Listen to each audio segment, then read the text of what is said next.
You may have heard of the Farnsworth experiments. My dad was once one of the scientists involved. He rarely talked about it, and when he did, he always said the rumours were overplayed. The team tried and failed. Nothing more to it. He seemed to get annoyed at me asking him about it. When I kept it up, he eventually told me a brief account of what happened. It was in the mid-80s, and he was living in Albany, New York, pursuing his PhD. This was a year or two after I was born. He began work on a government-funded research project.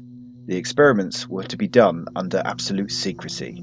The goal was to test a 15-year-old hypothesis that previously to this point seemed untestable. If it were true, then time travel was possible. They spent nearly a year working on the project, known only by its codename Farnsworth. They tried and tried, but found nothing. Then the project ended. There were no deaths or disappearances. There was no strange events around the region. The reason the government denied the project's existence was purely embarrassment over funding something that in hindsight seemed so ridiculous. It felt good to know the truth. Whenever I heard someone retelling the story, I wished I could tell the real version, but I promised Dad I wouldn't, for the sake of his career. For the next few years, I didn't really think about it. It was one little story among many, sitting in the back of my mind. I went off to college, lived life, and never gave it a second thought. A few months after I graduated, I drove up to Boston for Thanksgiving of '06. Dad still lived in the same house that we lived in since I was maybe 10. Thanksgiving this year was smaller than years before. It was just me, Dad, and my older sister Kate. It was a normal Thanksgiving meal. Peas were in short supply, but I never much liked them anyway. Looking around the table, I felt déjà vu.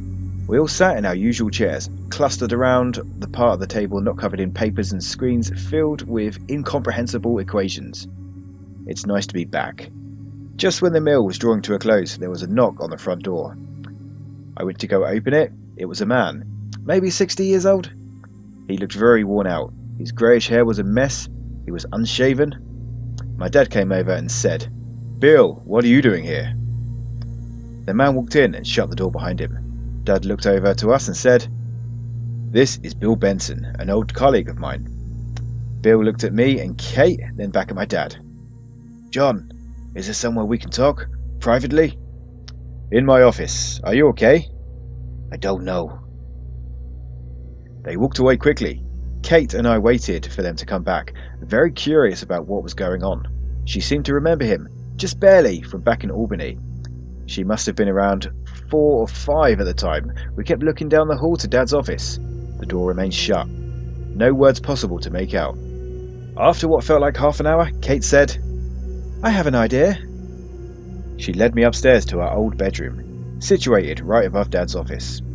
She motioned to be quiet and pointed to a vent in the corner of the room. From it we could hear the muffled conversation. They were speaking in jargon. I heard a lot about oscillations. After maybe 2 or 3 minutes I heard Bill Benson shout, "You can't hide. You have to face the truth."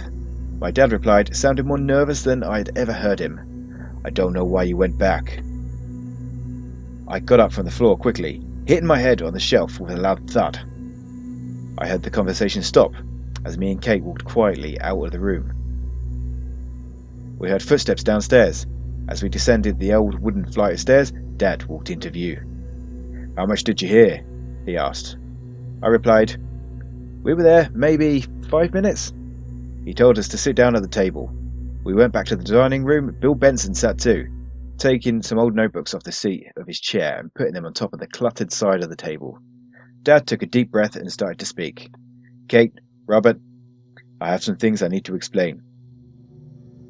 He seemed to be very shaken up, but he was pushing through it to the best of his ability. "You know how I said I worked on the Farnsworth experiments when you both were really little?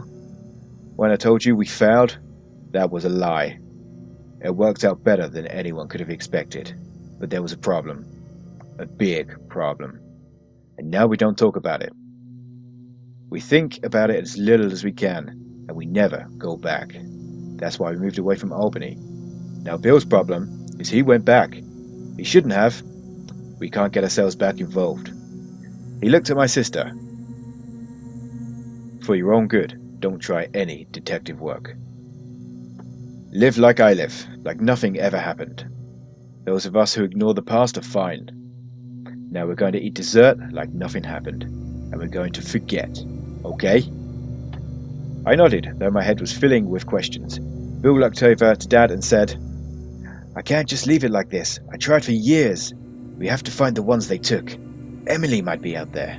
Don't you want to find her? Dad said, My wife is dead. She died in a car accident. Bill started to speak, but Dad cut him off. If you want to stay for dessert, stay. But if you try to dredge things up that are meant to be forgotten, then you're not welcome in my house. I'd never seen Dad act like this before. Bill looked at him and said, I'm sorry, John. He got up and walked through the adjoining living room and out the door. Into the light snow. Dad took a deep breath and didn't speak for maybe a minute. Then he spoke. I'm sorry you had to see that. There's nothing to worry about. I'll get out the pumpkin pie. We ate pie in silence. A few weeks later, after I'd gotten over the shock of that night, I did some research on Bill Benson. At first, I couldn't find anything referencing him from within the past 10 years. I found an old webpage for a university that listed a William C. Benson as a professor. The photo was definitely him. I ran the photo of him through face recognition and found 2 matches. The first was old. In it were 5 people. Some in lab coats. Benson was on the left, looking much younger. His hair was neat. He was wearing street clothes. Also neat. On the right were 2 women I didn't recognise. They were the oldest of the group. In the middle were my parents. Dad, who looked nearly the same as after all these years, and Mum, who I only remember from pictures. Above them was a banner saying Happy New Year, 85. The photo was taken a few months after I was born. I saved it and opened the second match. This picture of Benson must have been more recent. He looked like he had on Thanksgiving, but older. His hair was greyer and longer. The photo had been taken in the dark with a flash, making the background hard to make out. The thing that struck me the most about this picture was the look of absolute terror on his face. I closed the photo quickly. I saved it too. I then noticed they came from the same source. It was a blog with the 2 photos as the only posts. There were no dates posted on the posts. Whoever made the blog must have disabled them from showing. As the weeks and months went by, I tried to forget all that happened. Whenever I did think about it, I found myself filled with an equal mix of fear and curiosity. Forgetting over time became easier. I got a job in Tampa, Florida. I was in and out of 2 relationships. Kate was living in New Jersey, working on her residency at a big hospital. We never talked about it. I assumed she was trying to forget too. Dad never said anything about it. It was completely normal. I took up photography as a hobby and was becoming pretty good. 4 years after I met Benson, the family got back together for Thanksgiving. I flew out from Florida to participate. This time, there were more people. My aunt and uncle, a cousin, and Kate's fiancé all showed up. It felt strange entering that old house. The memories flooded back to me. I was the last to arrive. The large dining room table was cleared of all the clutter that had filled much of it in the past. I realised I was later than I thought as Thanksgiving dinner was nearly underway. I sat on the last untaken chair, the same chair Bill Benson had sat on. Any anxiety I felt began to fade after a few minutes. It was nice. I was with my family. Dad was chatting about the goings-on at MIT, his research, who was getting tenure, the usual things. I occasionally thought I heard some nervousness in his voice, but it was too subtle to really tell. We ate pumpkin pie. The next day, I returned to Florida. I felt relieved to step back into the warm Florida air. 2 months later, I got a call from Kate. Dad had disappeared. He hadn't been coming into work. He wasn't at his house. His car was in his driveway. There was a search for him. I flew out immediately. They combed the area, they scoured databases, but even with his name, face, thumbprint and retina, they found nothing. After a month, they stopped looking. He was presumed dead. I wanted to tell the police everything I knew, but they wouldn't believe me. Calling the Farnsworth experiments into it would be like blaming his disappearance on a UFO or the Bermuda Triangle. I did tell them about Bill Benson. I said that if he was alive and anyone knew where he was, Benson would. I told them he was a professor at a local college around 15 years ago, but I didn't remember which one. They quickly found it, Bridgewater State University. He taught physics and math there for 10 years, before resigning. It was clear he hadn't had any professorships after that. He'd completely dropped off everyone's radar. The one piece of information they could find about him was an apartment he had rented 5 years ago. It was in Albany, New York. They couldn't get any other information. To them, Bill Benson was a dead end. I knew my dad was alive. He must have decided to go back, just like Bill. I had to find my dad and try to pull him out of whatever he was getting himself into. On February 16th, I decided to find Benson myself. In early morning, I packed up my luggage and checked out of the Boston hotel. I scraped the ice off the windshield of my rental car and set off towards Albany. I didn't tell anyone where I was going. The drive was a little under 3 hours. When I got there, I checked into another hotel. I used a fake name. I don't know why I did it. It just felt like the right thing to do. Later, I made my way to his old apartment, bringing my camera with me. After a short drive, I found the building. I parked and walked in. I made my way to the main office and walked in. "Can I help you?" said the woman behind the desk. "Yes. Can I ask you a few questions about someone who used to live here?" "Is it about William Benson?" she replied. "Yes, it is." "I told the police everything. I don't know where he went, when he moved out. Are you a detective?" "No, I'm John Bowen's son." She nodded and said, "You could talk to his old next-door neighbours. He lived in apartment 108. The people in 107 still live there. I hope they find your father." I thanked her and left. After a quick look around, I realised the 100s were the basement. I walked down a short flight of stairs and into a long hallway. 107 was easy to find. I knocked on the door. The residents were a couple in their early 30s, a man and a woman named Kimberly and Al. I talked to them for a few minutes. They saw Benson as a bit of a nut. They barely talked to him besides greetings in the hallway.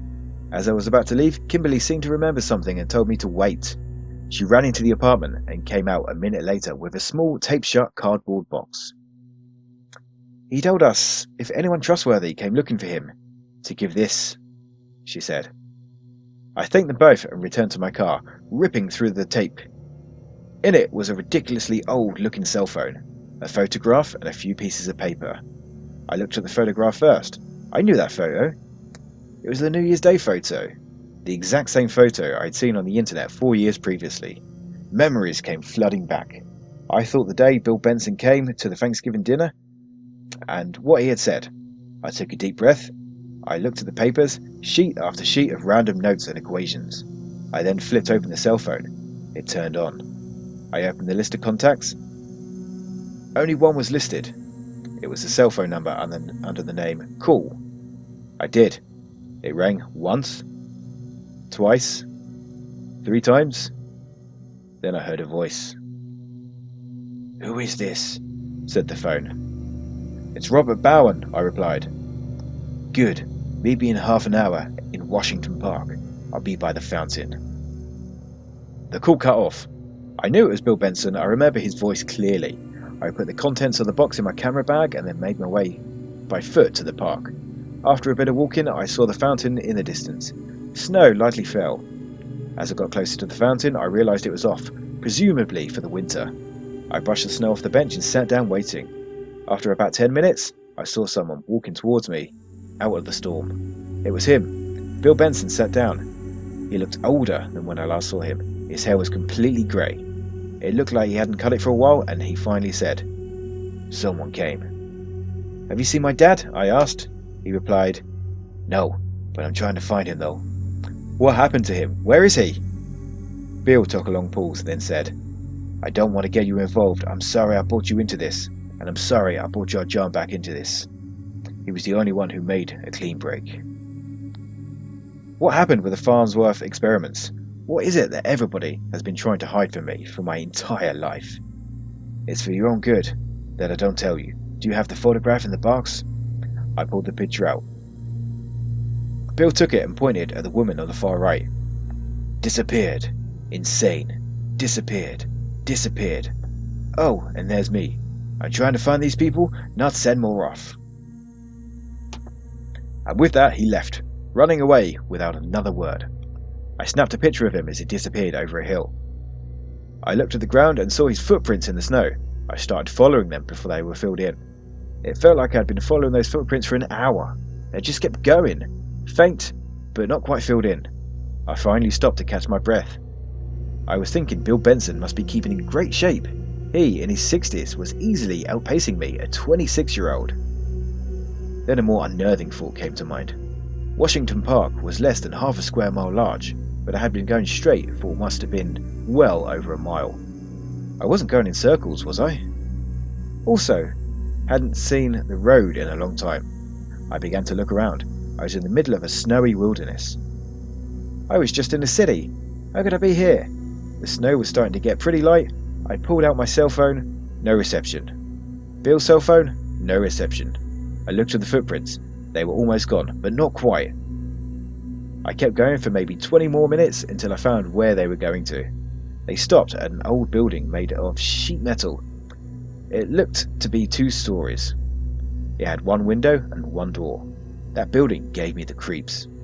I pulled up my camera and snapped a picture of it. I walked the perimeter, but saw no other way in. My head hurt like crazy. It was dark. Night? What the fuck just happened? Night? I was laying in the snow. I tried to think back. Last thing I could remember was the strange building. I took up my phone and looked at the time. 2:28 a.m. I used the glow of my phone as a flashlight, illuminating only a few feet in front of me. The only thought in my head was to get the fuck out of here. I didn't know how to get back. I was shivering. I touched my head, feeling a sharp pain. I shined the phone light on my hand and saw blood. I decided to start walking. I couldn't stay in one place. Every time I stopped, I felt like I was being watched. Eventually, I saw a light in the distance. I felt a tremendous feeling of relief.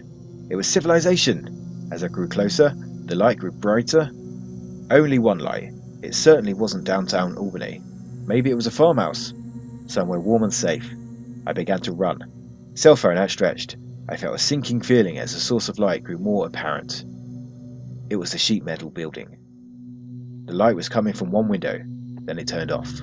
The only light coming from my cell phone. The woods were completely still. I was frozen in place. I didn't want to make a sound. The one door began to open, and I heard a familiar voice. It was Bill. "Robert, is that you?" said Bill as he stepped outside. I felt relieved. "Get inside before you freeze to death." I walked in and followed Bill. It was warm inside. The room was large and devoid of any furnishings. There were 2 flights of stairs, one going up and one going down. "What is this place?" I asked. "This was our home base back in the 80s. This is... Is this where the experiments happened?" "Yes, exactly," said Bill. "Our lab was downstairs. Everything down there has been broken for a long time, though." "How did I get here from the middle of a city?" I asked. "It would take me days to explain. Just think of it as a result of the experiments. Somebody knocked me out. How do you know we're not in danger?" "I'm sure it was a tree branch. This place has been calm for years. We're safe." I was beginning to settle down slightly. "I'm going to get some coffee," said Bill. "You want some coffee?" "Yeah, sure," I said. He walked the flight of stairs that led up. After a minute or two, I walked over to those stairs. I could see Bill boiling water on a wood-burning stove. I walked over to the other staircase. I shined my phone light down the stairs, revealing an old wooden staircase. I flipped a light switch, causing the room to fill with light.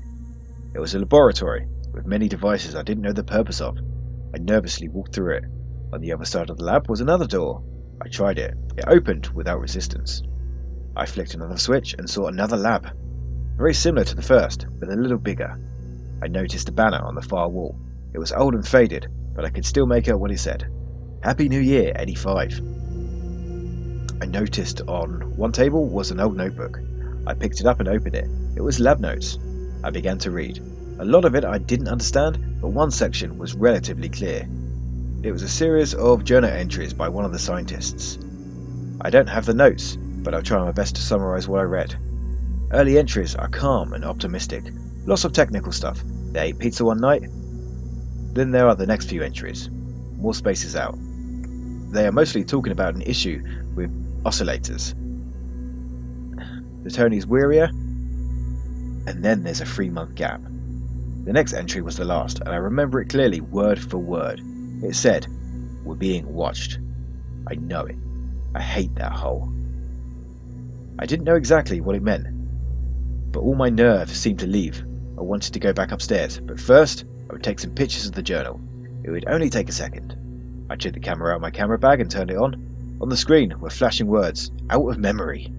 That was strange. To fill my memory card up, you would need a ridiculous number of photos.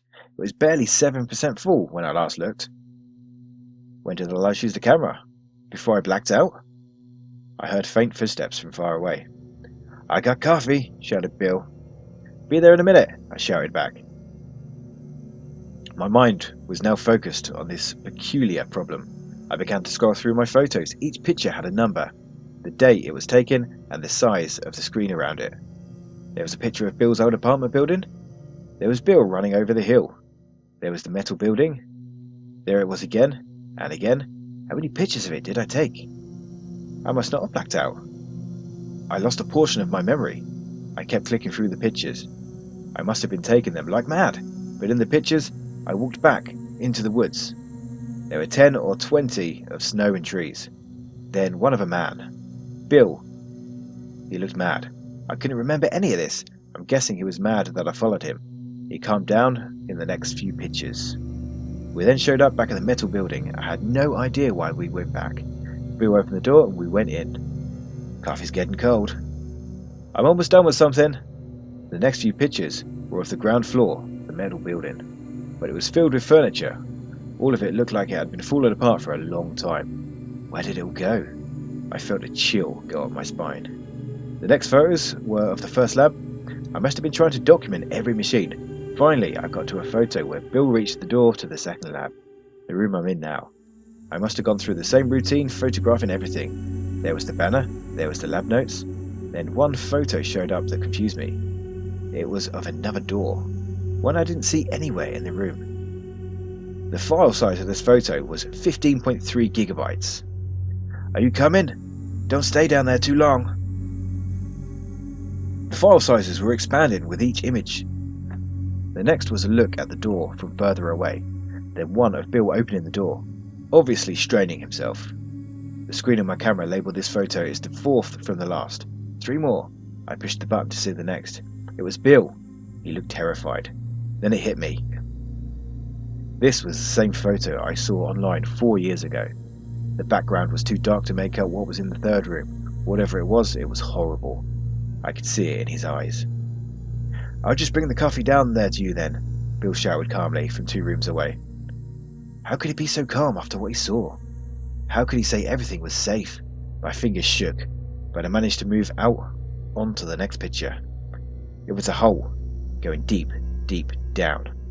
The instant the light from the photo hit my eyes, I felt a horrible feeling. I knew something was out there, watching me. I felt it. I felt watched from every angle. I quickly pushed the button. I couldn't stand looking at that picture for another second. The camera started loading the last picture. What flashed onto the screen shocked me more than anything in my life. Bill's dead body, lying next to the hole. He was covered from head to toe in scratches and wounds. A pool of blood had formed around him, dripping down into the hole. The same expression from the previous photo locked on his pale, dead face. I almost threw up. I pulled the batteries out the camera. I felt too weak to move.